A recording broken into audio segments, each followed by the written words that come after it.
हमारे मन में गंदे विचार क्यों आते हैं? हम नहीं चाहते पर फिर भी हमारे मन में गंदे विचार आते रहते हैं। लेकिन क्यों? मन ही हमारा सबसे बड़ा दोस्त और मन ही हमारा सबसे बड़ा शत्रु है। जब हम अपने मन के हिसाब से चलते हैं तो मन हमें भटका देता है, और जब हम मन को संतुलित कर लेते हैं तो हम अपनी जिंदगी में सब कुछ पा लेते हैं। हम अपने मन में आने वाले गंदे विचारों को रोकने की कोशिश करते हैं, पर जितना हम रोकते हैं उतने ये विचार हमारे अंदर प्रवेश करते जाते हैं। आप जिस चीज से जितना दूर भागोगे उतनी ही वह चीज आपके पास आएगी। इसीलिए उस चीज से भागो मत, बल्कि उस पर संतुलन कायम रखो।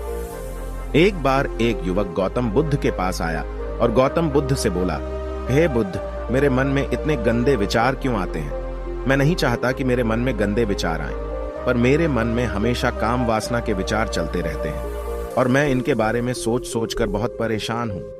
मेरी ऊर्जा और समय ये सब सोचने में ही नष्ट हो जाते हैं, और ये सब विचारों की वजह से मैं कभी कभी शांत नहीं रह पाता और मैं हमेशा ही स्त्रियों को देखकर मोहित हो जाता हूं, अपने आप को रोक ही नहीं पाता।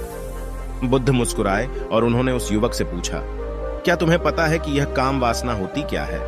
फिर लड़के ने उत्तर दिया और कहा, बुद्ध, मुझे तो नहीं पता कि काम वासना होती क्या है, परंतु हां, ये जो भी है बहुत बुरी चीज है। फिर बुद्ध ने उस युवक से कहा, सबसे पहले तो तुम्हें यह समझना है कि प्राकृतिक रूप से जो भी चीज हमारे अंदर है वह बुरी नहीं है। हमारे जीवन में उसकी कुछ न कुछ जरूरत होती है।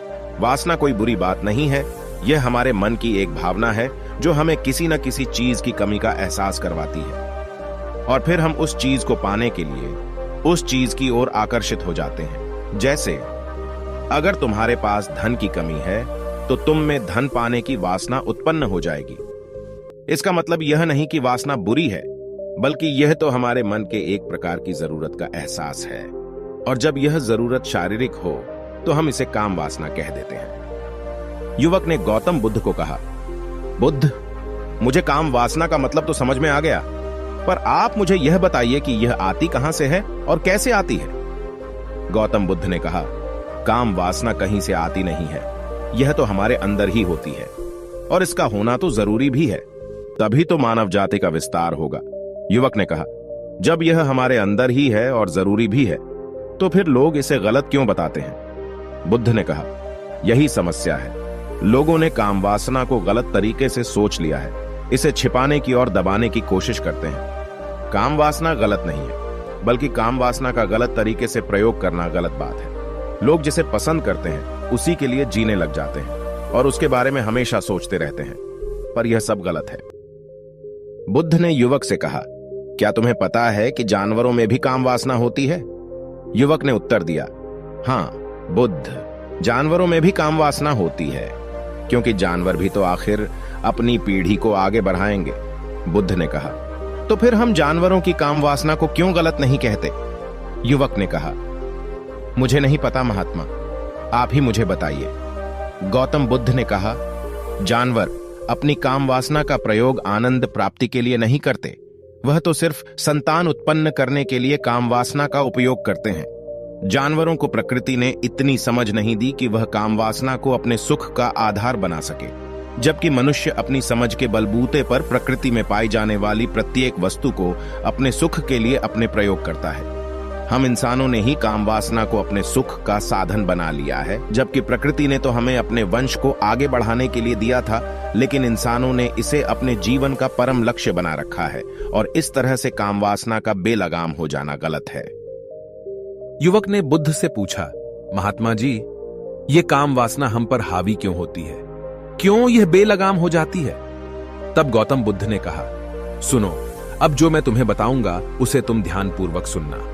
काम वासना का सारा खेल तुम्हें समझ आ जाएगा, तुम्हें तुम्हारे सारे सवालों का जवाब मिल जाएगा, बस तुम्हें ध्यान से सुनकर समझना है। फिर गौतम बुद्ध युवक को बताना शुरू करते हैं। एक बार की बात है, एक आश्रम में गुरु और उनके शिष्य रहते थे। शिष्य रोजाना आश्रम के बाहर स्थित गांव में दीक्षा लेने के लिए जाते थे। शिष्य जो गांव में भिक्षा लेने जाता था, उस रास्ते में एक नदी पड़ती थी जिससे वह रोज भिक्षा लेने जाता था। एक दिन उसने देखा कि एक लड़का पेड़ के पीछे छिपा है। उसने लड़के के पास जाकर पूछा, भाई, तुम इस पेड़ के पीछे छिपकर क्या देख रहे हो? लड़के ने कहा, अरे तुझे नहीं दिख रहा क्या कि मैं क्या देख रहा हूं? तब शिष्य ने नदी की तरफ देखा तो वहां पर कुछ लड़कियां पानी भर रही थी। लड़कियां 15 साल की होंगी।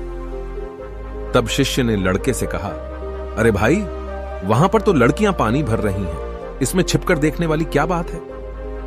तब वो लड़का शिष्य की तरफ देखकर उससे कहता है, अरे पागल, तुम्हें दिखाई नहीं दे रहा क्या कि मैं क्या कर रहा हूं? वह परियां कैसे नदी से पानी निकाल रही है।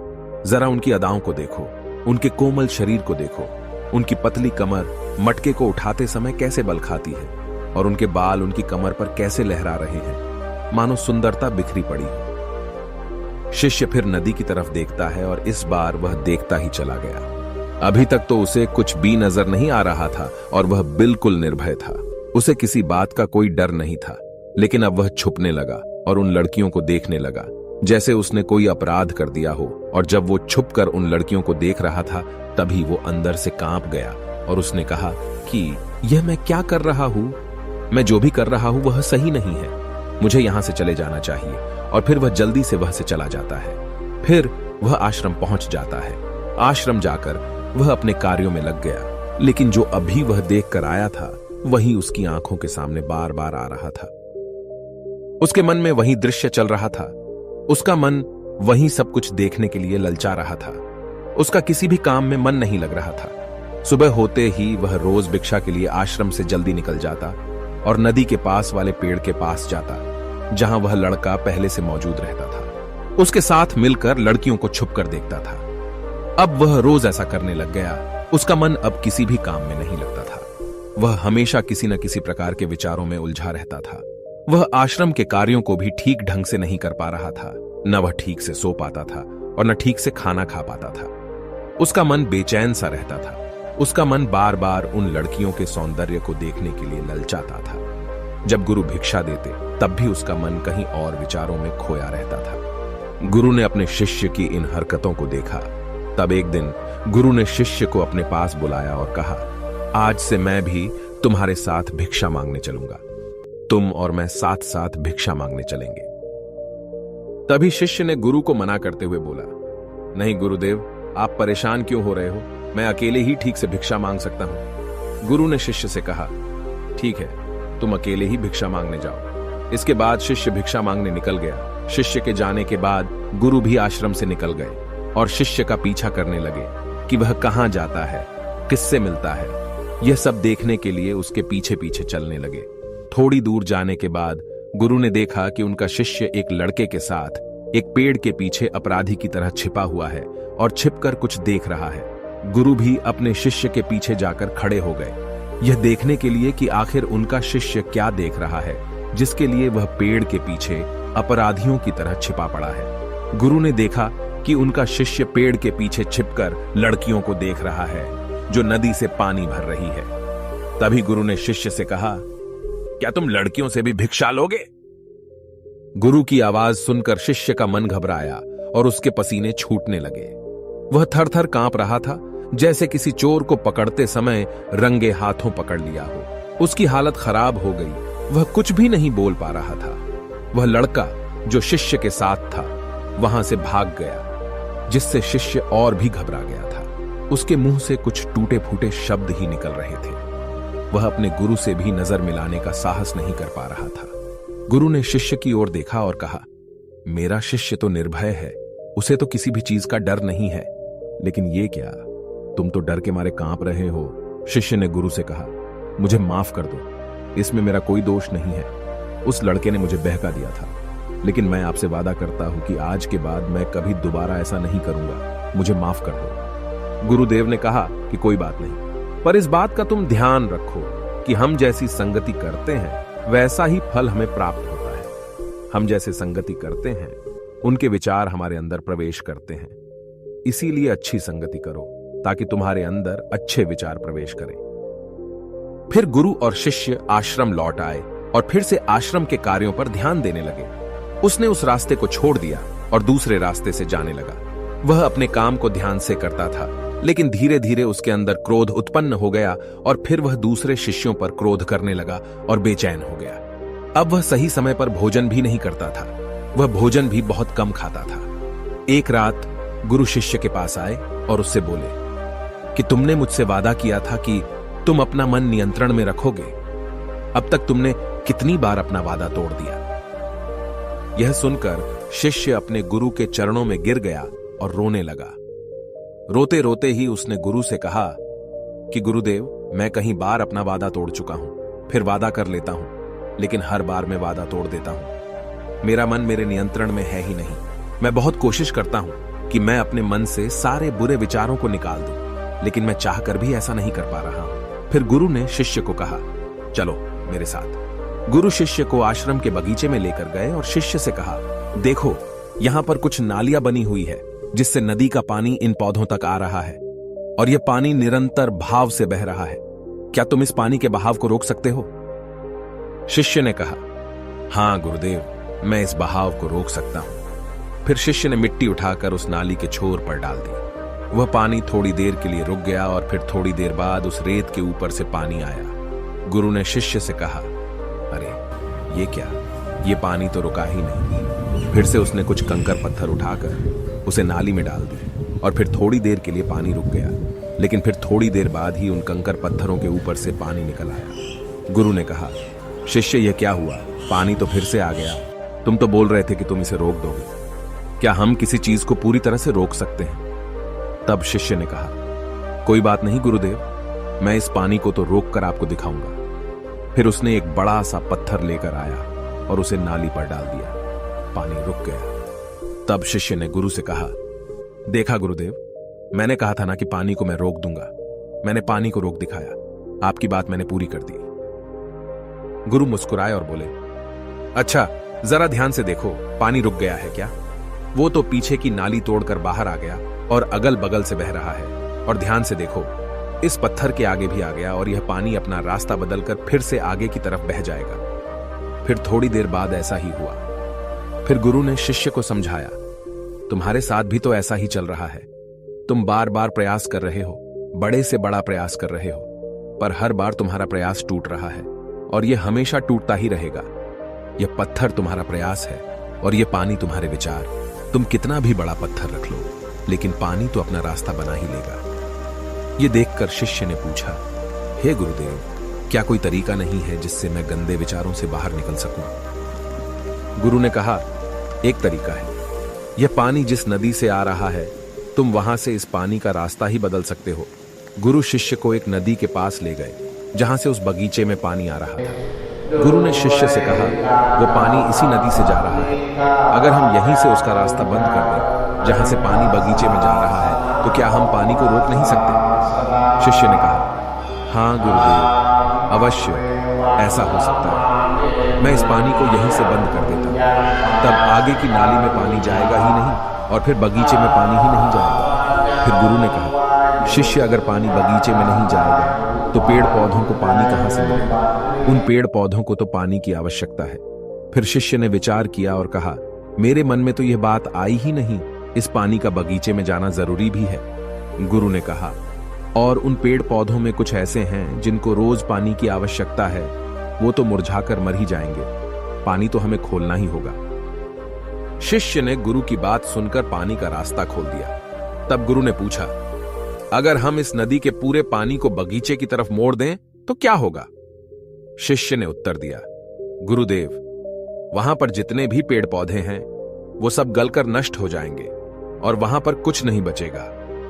गुरु मुस्कुराए और बोले, तुम इस बात को समझो, हमें किसी भी चीज को रोकना नहीं है, बस हमेशा संतुलन बनाए रखना है। कम पानी से भी पौधे नष्ट होते हैं और ज्यादा पानी से भी पौधे नष्ट होते हैं। हमारा जीवन संतुलन से ही चलता है। गुरु ने शिष्य से कहा, अगर मैं तुम्हें कुछ कहूं कि तुम आम के बारे में मत सोचो, तो तुम्हारे मन में सबसे पहले किसका चित्र आएगा? शिष्य ने बोला, गुरुदेव, मेरे मन में तो पहला चित्र आम का ही आएगा। गुरु ने कहा, जब हम गंदे विचारों को जबरदस्ती रोकने का प्रयास करते हैं तो वे और भी मजबूती से हमारे अंदर प्रवेश करते हैं। इसीलिए हमें उन्हें कभी भी दबाने की कोशिश नहीं करनी चाहिए। फिर गुरु ने शिष्य को कहा, हमारे गंदे विचार बुरे लोगों की संगति करने की वजह से भी आते हैं। कभी कभी कामुकता हमारे अंदर होती नहीं है, लेकिन कुछ अश्लील लोगों के साथ रहने की वजह से ये हमारे अंदर हावी हो जाती है। फिर शिष्य ने कहा, गुरुदेव, आप सही कह रहे हैं, मैं अपने मार्ग से भटक गया था।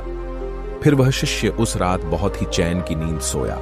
सुबह अपने कार्यों को पूरे मन से किया और फिर सुबह वह भिक्षा लेने के लिए उसी रास्ते से गया जहां वह लड़का आज भी पेड़ के पीछे छुपकर उन लड़कियों को देख रहा था। वह शिष्य उसे नदी पर गया जहां वह लड़कियां पानी भर रही थीं।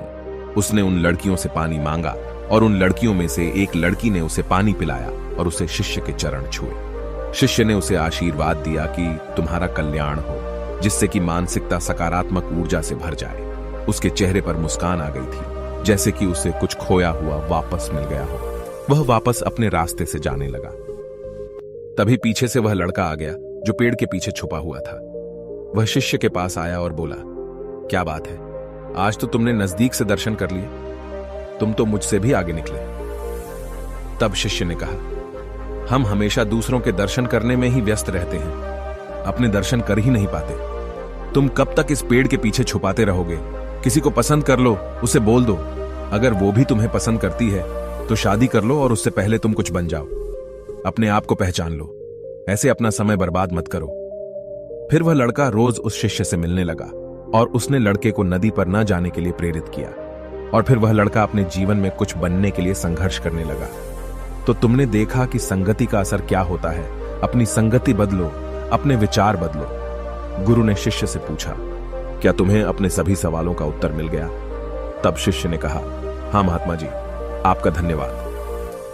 तब गुरु ने शिष्य से कहा कि जब तुम्हारे मन में गंदे विचार आए तब तुम अपने आप को दोषी मत मानो। यह शरीर है और यह सब इसने हजारों वर्षों से सीखा है। एक केवल तुम्हारे सोच लेने से या शपथ लेने से यह टूटने वाला है नहीं, लेकिन तुम्हारे पास वो शक्ति है, वो ऊर्जा है जिसका तुम्हें संतुलन उपयोग करना है। तुम एक जीवित ऊर्जा हो जो कुछ भी अनुभव करने के लिए स्वतंत्र है। इसीलिए तुम अपने आप को पहचानो। इस कहानी से हमें यह सीख मिलती है कि हमारे विचारों का महत्व कितना अधिक होता है। हमारे विचार ही हमारे भविष्य की दिशा को निर्धारित करते हैं। हमें सकारात्मक विचारों को अपने मन में पूरी शक्ति के साथ अपनाना चाहिए ताकि हम सही दिशा में आगे बढ़ सकें।